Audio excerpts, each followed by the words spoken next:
Welcome to the Human Capital Innovations Podcast. We're your source for personal, professional, and organizational growth and development, where we share original research, explore industry trends, and interview executives and thought leaders from across the globe. We hope you join us often for practitioner-oriented content around all things related to leadership, HR, talent management, organizational development, and change management.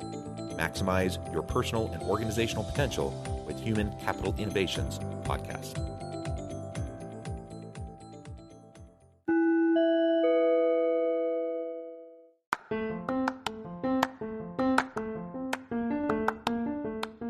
If you enjoy the Human Capital Innovations Podcast, enjoy ad-free listening by going to the Patreon page, and please consider contributing even at the producer or sponsorship level. And please leave a review. Thank you for your support.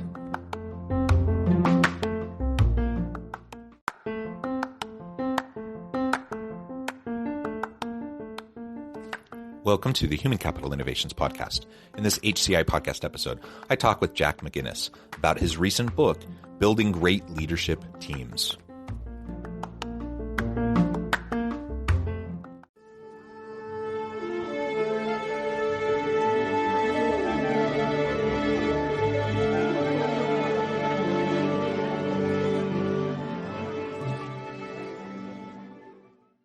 Jack McGuinness, welcome to the Human Capital Innovations Podcast.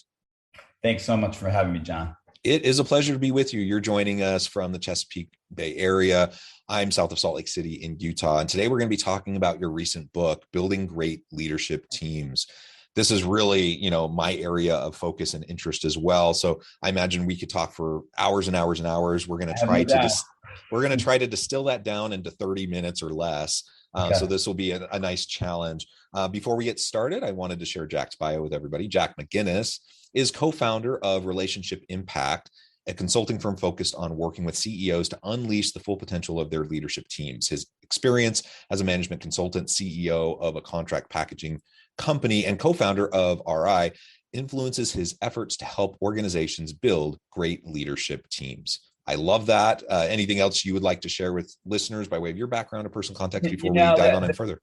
Yeah, thanks for asking. The background really is sort of foundational for why I do what I do right now. It's, I have some military experience early on. I learned I was a junior military officer, and I kind of learned some of the fundamentals of being in the infantry of leading soldiers at an early age. I learned very quickly what not to do and also what to do. So I had some great foundational experience there at an early age.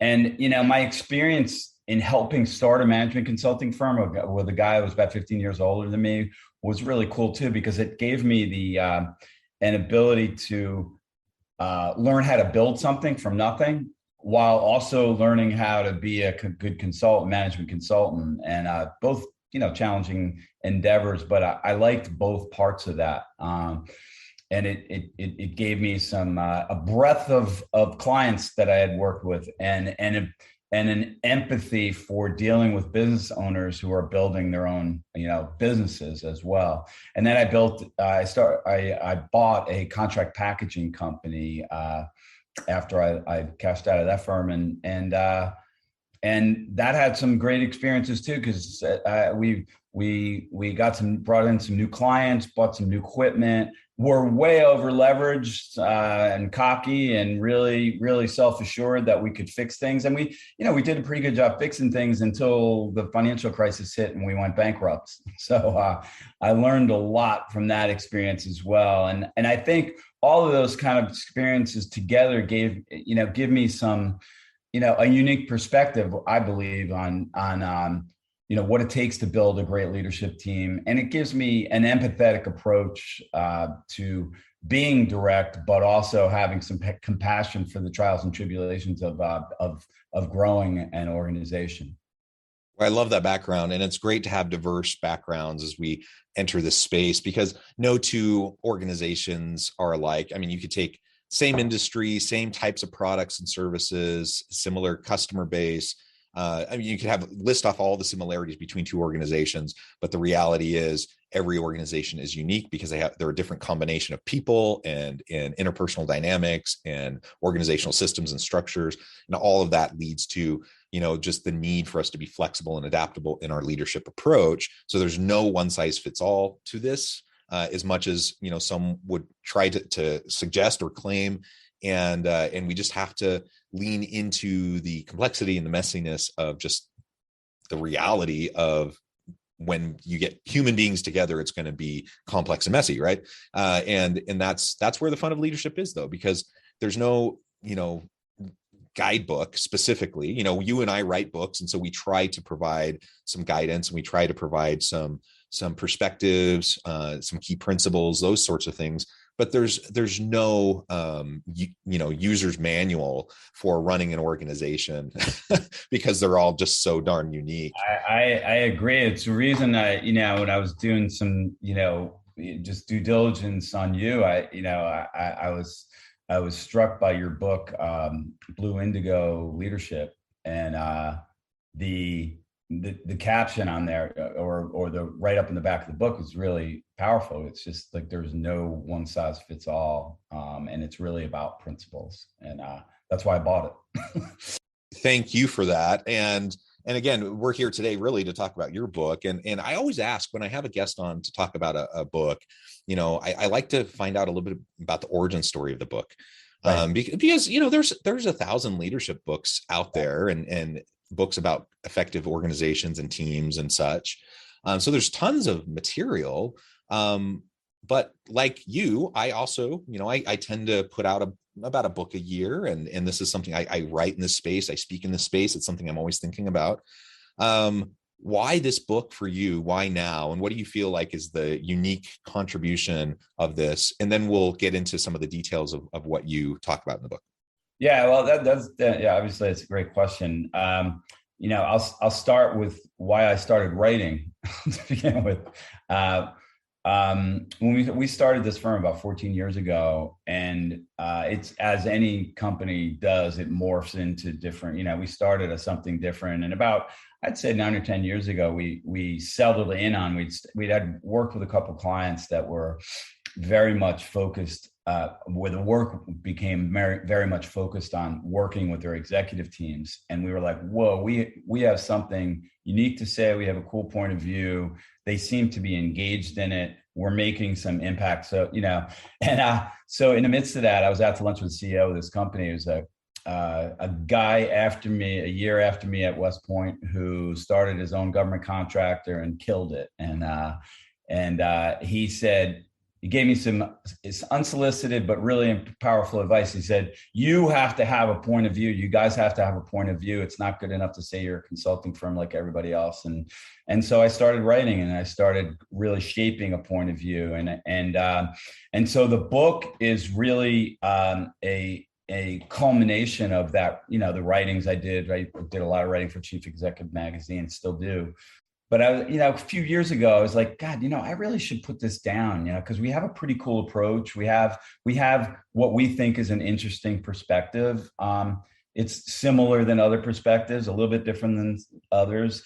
But then when we started looking at it, there's not a lot of books on building leadership teams. There's a lot of books on building teams. There's a couple, and there's a bunch of stuff on teams, but not a lot on leadership teams. So we felt like, we had something to say, and that's really where that emanated from.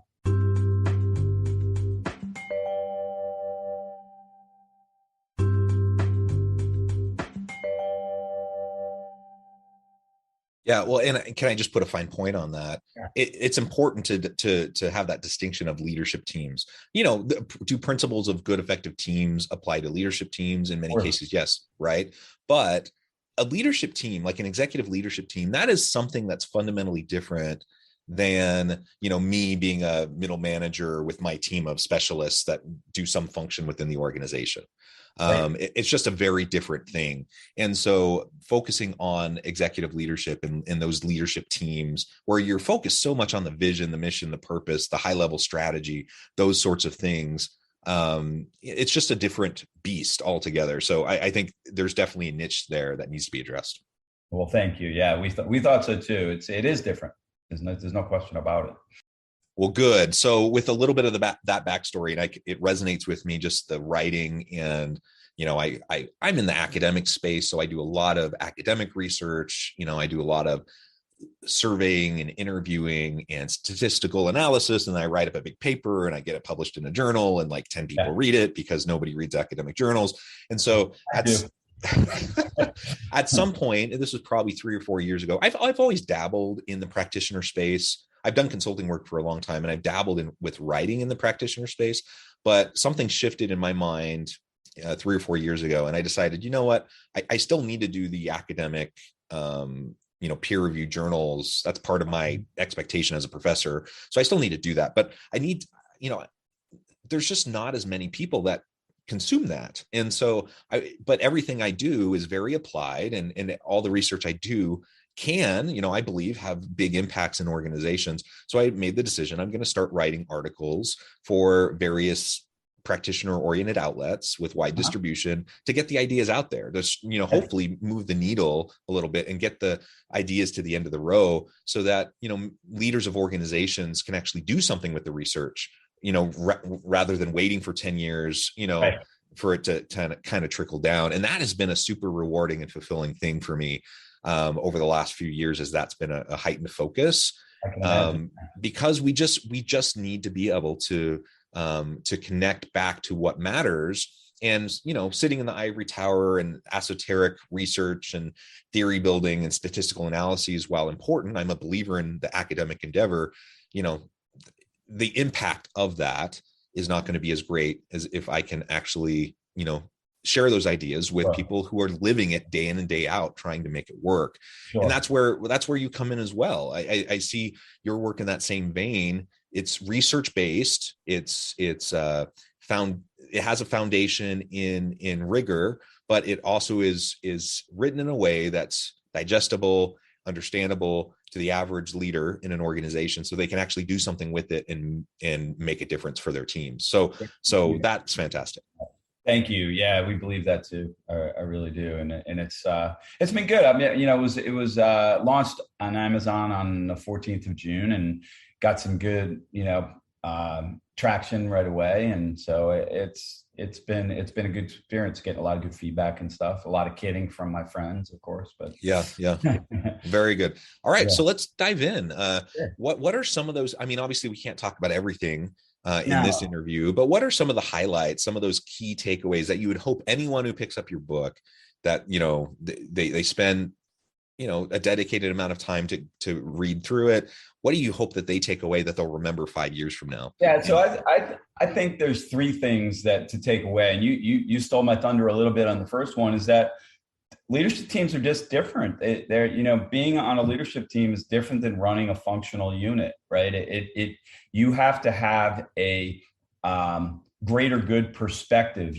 To be a great leadership team member, you have to take the perspective of the organization now, not just your function. And oftentimes you have to put your organization ahead of your functional responsibilities. And that, most of the time those things go hand in hand, but sometimes they don't. Reprioritization, for example, distribution of resource or allocation of resources, those things are what we see is a lot of fiefdoms, like people protecting their own versus thinking about things from an organization-wide perspective and what's good now and in the future for organizations. So we believe, and that's just one thing that distinguishes, leadership teams from other teams, but it's a really powerful one. So I think, the fact that leadership teams are different, and that leads to the next thing, which is great leadership teams have great structural foundation. And structural foundation are things like, do you have the right people with the right mindset on the team? Do they have that greater good mentality? Do they have an ability to have foresight and think about more than just today or the next 3 months, but also future facing, for example. So that's one structural. Another structural element is actually stepping back and saying, how do we want to operate this team? What are the principles we want to guide this team by? How are we going to talk to each other? How are we going to talk to each other in the room? How are we going to deal with disagreement in this room? How are we going to deal with making critical decisions for the good of the organization?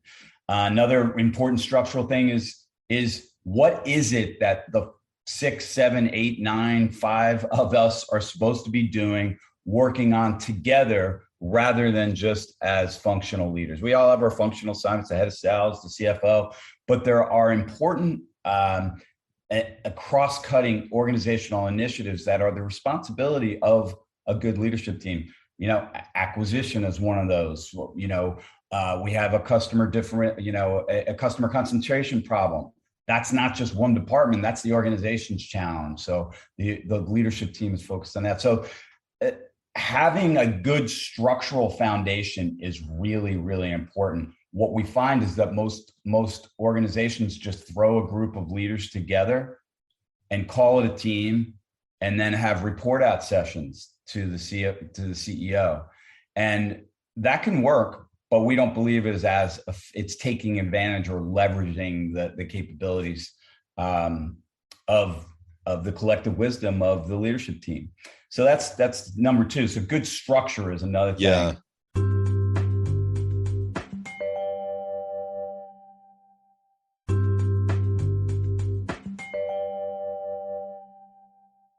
Man, that's so important because otherwise, if you don't have the structure in place and you don't institutionalize those mechanisms of effective teams and organizations, then really you're dependent on the charisma of the leader or the personality, of a particular leader. And what happens when they leave? Good leadership requires you to have sustainability. It requires a leader to be able to work with people who could continue to function and function well. If that, heaven forbid, that leader gets hit by a bus or has terminal disease of some sort or whatever, like you need them to be able to carry on. And so many organizations just don't have that. And so they're so reliant on that individual, that personality. They don't have the institutionalized systems, structures, the processes, practices, procedures. You mentioned some of those cultural elements that are so essential, just in terms of like, what are the norms and behaviors around how we communicate with each other, how we hold each other accountable. I'm doing some work with an organization right now, and my goodness, they're a hot mess. like their leadership team, like they it devolves into screaming matches. They just are not on the same page on basic things. It is a mess. And you really can't do anything to fix that until you get back to the basics of just like, how do we communicate in a civil way so that we can make some progress? So I just cannot, overemphasize the importance of what you just said to having any effective team, any effective organization, but particularly for a leadership team where you have highly experienced, highly skilled, often highly confident individuals, and they can butt heads. And unless you have those systems in place, it's going to be a big, big problem. Yeah. And I think you hit it on the head, so it's leadership teams are different. It requires stepping back and making sure we talk about what we want our leadership team to look like and do. And then finally, the third thing that we believe is really important is the relational dynamics that reinforce the structure. Right. And so relational dynamics are things like trust. Not so much do we like each other, but do we trust each other's capabilities and character, so that we can have the hard conversations we need to have about the most important stuff the organization is facing, without the passive aggressive stuff, without the lobbying the CEO after the meeting, without the defensiveness, and not without all of it, but without most of it. There's no perfect, right? But productive dialogue is such a critical thing and it's probably, people ask me all the time, what gets in the way of leadership teams being as good as they can be. And I believe, in my heart of hearts, that the ability to have productive dialogue is really critical. And, ultimately the journey we take the organizations, the leadership teams we work with through, is to get them to a place where they can actually hold each other accountable without just the CEO in the room. And that requires trust. It requires the ability to have tough conversations without all the scarring. And because there's too much going on, there's too much for any one person to know. So effective teams can be real strong accelerators for any organization. No question. Yeah, that mutual accountability and trust is the foundation upon which those relationships happen, in which that communication can occur. If we don't have that mutual accountability and trust, then we're just going to be spinning our wheels. We're not going to be accomplishing much, and we're going to be super frustrated with each other. And we can't have those healthy relationships without it. I mean, every relationship, every healthy relationship is built upon a foundation of trust. And that, I mentioned this organization I'm working with, their executive team's a hot mess. I mean, that's the crux of the problems, is they fundamentally do not trust each other. Right. And because of that, they just demonize each other, and they just can't get past, these ideologies and these perceived, chasms between them. And in large, I mean, there are some actual chasms, but in actuality, they're far closer together on most things than, me as an outsider coming in, I'm like, oh, you guys aren't really that far off from each other. Yet for them, it's a hill they want to die on for some minute little detail. And so, those things, we just have to build those relationships. We have to have trust. From there, we build the systems that can help us to have a sustainable leadership team. And then all of that comes back to, what we were talking about earlier. Fantastic, Jack. I think everything we've been considering in this brief conversation, which obviously is fleshed out more in your book, I would encourage listeners to really spend some more time thinking about, and to go check it out, because I don't think we can spend enough time self-reflecting on where we're at in relation to these core principles and topics, where our teams are at, where our leadership teams are at. And it's only once we kind of hold up the mirror in front of ourselves and can critically self-reflect and understand where we're at, where perhaps the gaps are, that we can put a plan in place to start to improve. And sometimes that means I need to change. That means I need to open my mind. That means I need to work to mend relationships. I need to work to build relationships of trust. Other times it means I become aware also of some toxic dynamics, in between individuals on my leadership team that needs to be addressed.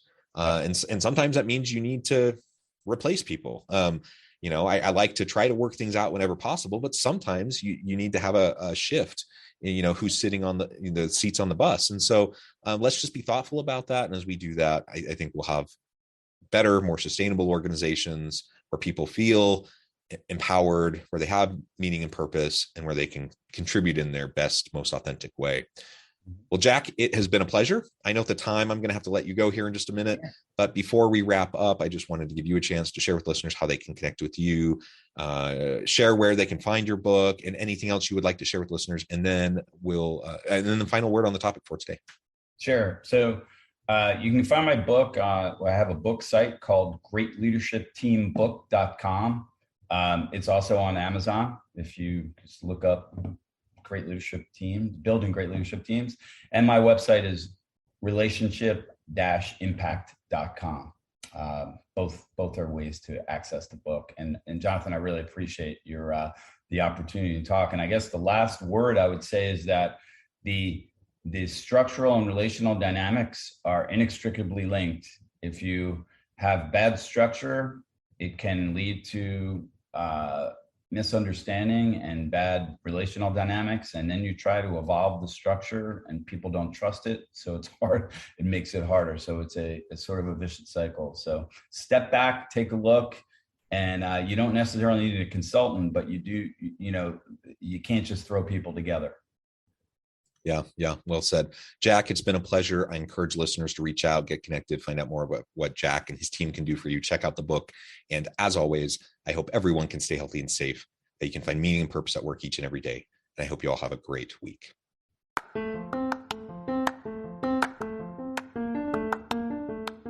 you enjoy the Human Capital Innovations podcast? Enjoy ad-free listening by going to the Patreon page, and please consider contributing even at the producer or sponsorship level. And please leave a review. Thank you for your support.